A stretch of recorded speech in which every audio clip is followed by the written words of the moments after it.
السلام علیکم ورحمۃ اللہ تعالیٰ وبرکاتہ۔ امید کرتا ہوں خیر و عافیت سے ہوں گے۔ اللہ آپ کو شاد رکھے، آباد رکھے۔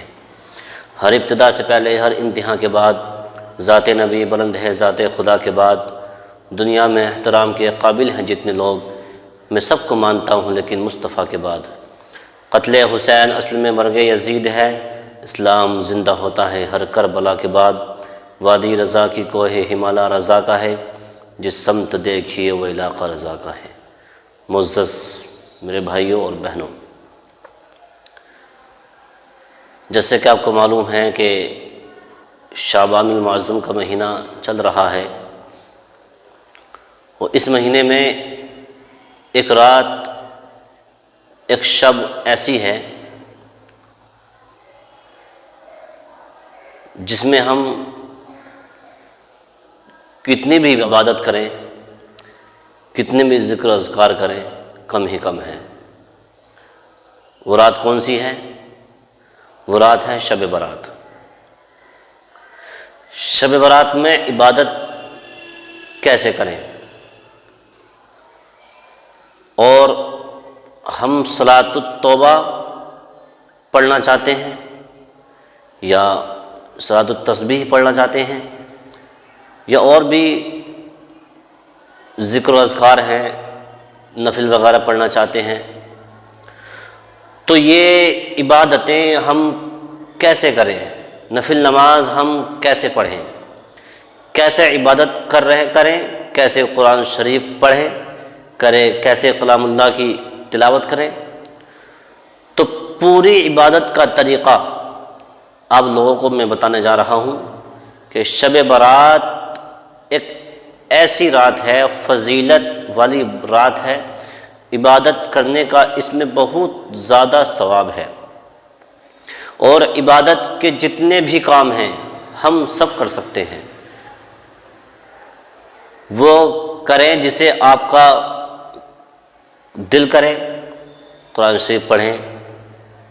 اگر آپ کو دل کر رہا ہے کلام اللہ پڑھنے کا تو اللہ کی مقدس کتاب پڑھیں، اور ذکر و اذکار کرنے کا دل کر رہا ہے تو ذکر و اذکار کریں، تسبیح پڑھیں، سبحان اللہ والحمد للہ اللہ اکبر، درود پاک پڑھیں۔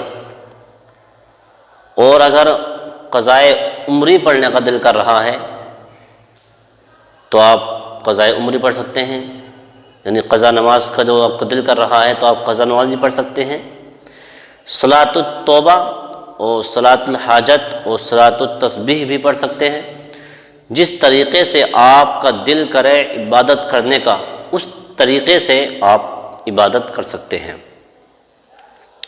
اور زیادہ تر لوگ نفل نماز پڑھتے ہیں کیونکہ اس دن پوری رات اللہ کی عبادت کرتے ہیں اور صبح کو روزہ رکھتے ہیں۔ رکھنا بھی چاہیے، بڑی فضیلت والی رات ہے، اور اس دن کا روزہ رکھنے کا بہت بڑا ثواب ہے۔ یعنی نفل اس رات میں آدمی پڑھتے ہیں، تو نفل پڑھنے کا جو طریقہ ہے وہ کیا ہے؟ میں آپ کو بتاؤں کہ وہ نفل پڑھنے کا طریقہ کیا ہے۔ جیسے آپ کو 10 رکعت نفل نماز پڑھنی ہے، اور نفل نماز زیادہ تر 2 رکعت کر کے پڑھی جاتی ہے، اور نفل نماز پڑھنے کا بہت آسان طریقہ ہے۔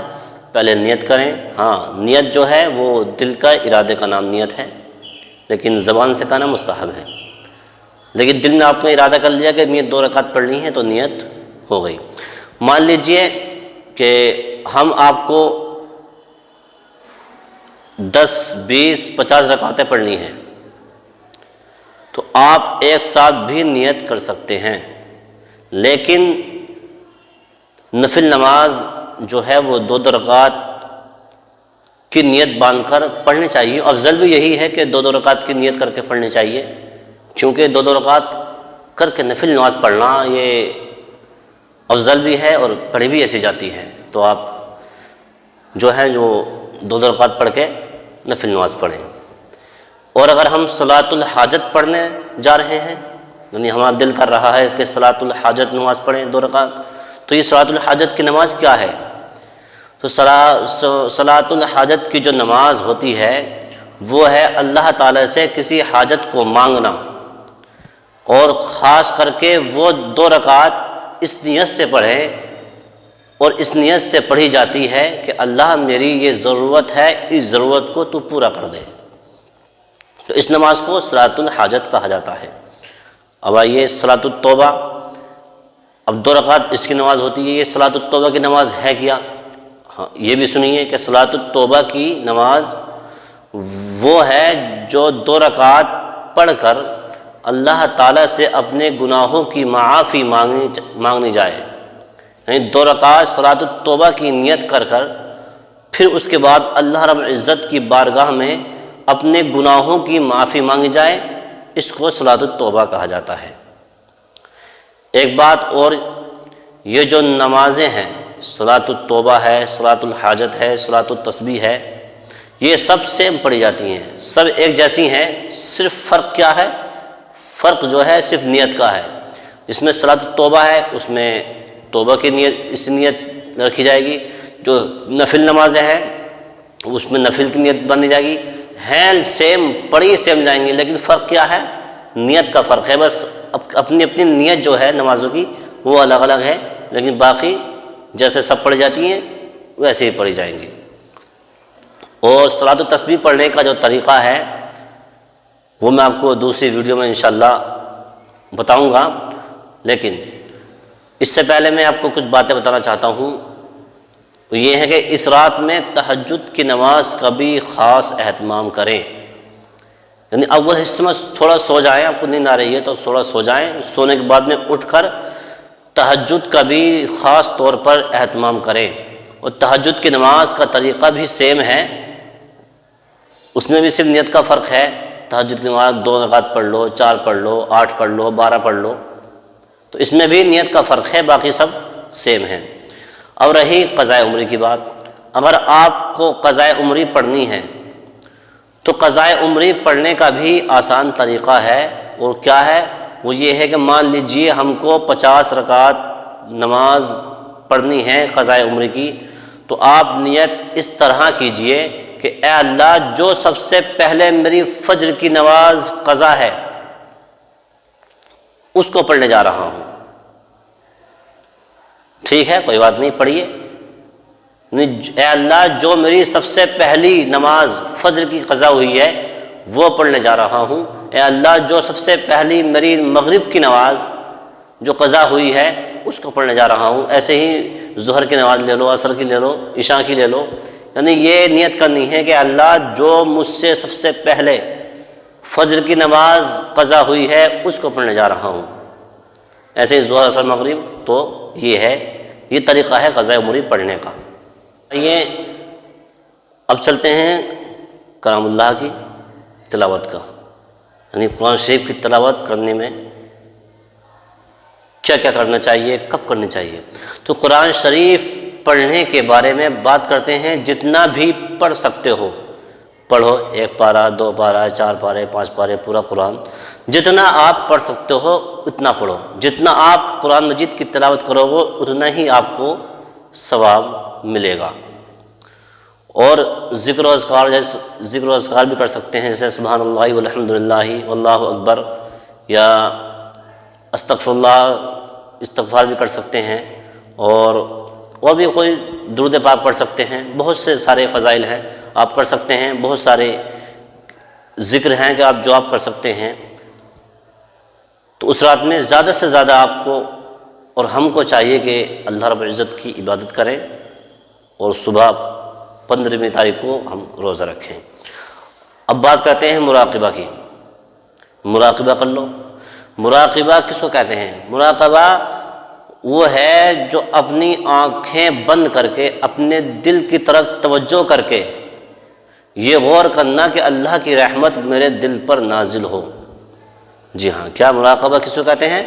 مراقبہ وہ ہے اپنی آنکھیں بند کر کے اپنے دل کی طرف توجہ کر کے یہ غور کرنا کہ اللہ رب العزت کی رحمت میرے دل پر نازل ہو، اس کو مراقبہ کہتے ہیں۔ تو آپ مراقبہ بھی کر سکتے ہیں، اور ایک حصہ دعاؤں کا بھی چھوڑ رکھیں۔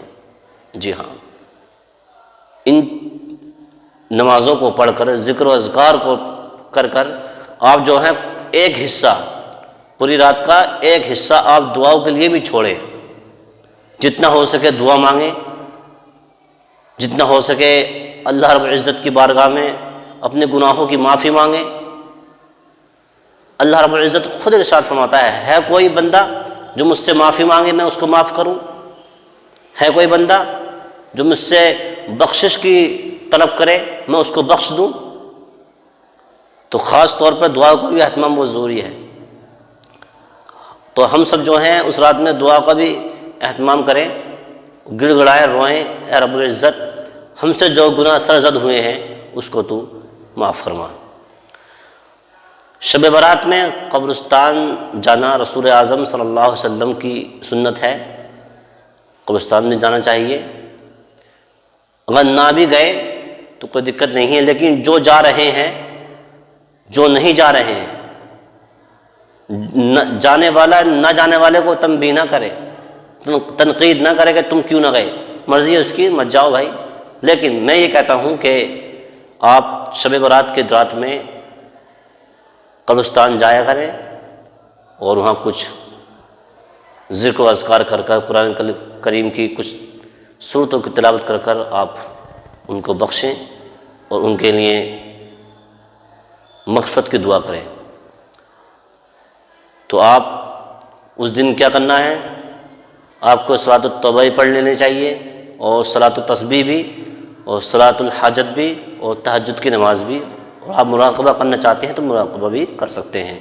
اور رہی بات صلاۃ التسبیح پڑھنے کا کیا طریقہ ہے، تو انشاءاللہ ویڈیو لمبی ہو جائے گی، انشاءاللہ میں دوسری ویڈیو میں کل یا پرسوں آپ کو صلاۃ التسبیح کا پڑھنے کا طریقہ، پورا طریقہ بہت آسان طریقے سے سمجھاؤں گا۔ میں بات کو یہیں ختم کرتا ہوں۔ اسلام زندہ باد، مومن پائندہ باد۔ السلام علیکم ورحمۃ اللہ تعالیٰ وبرکاتہ۔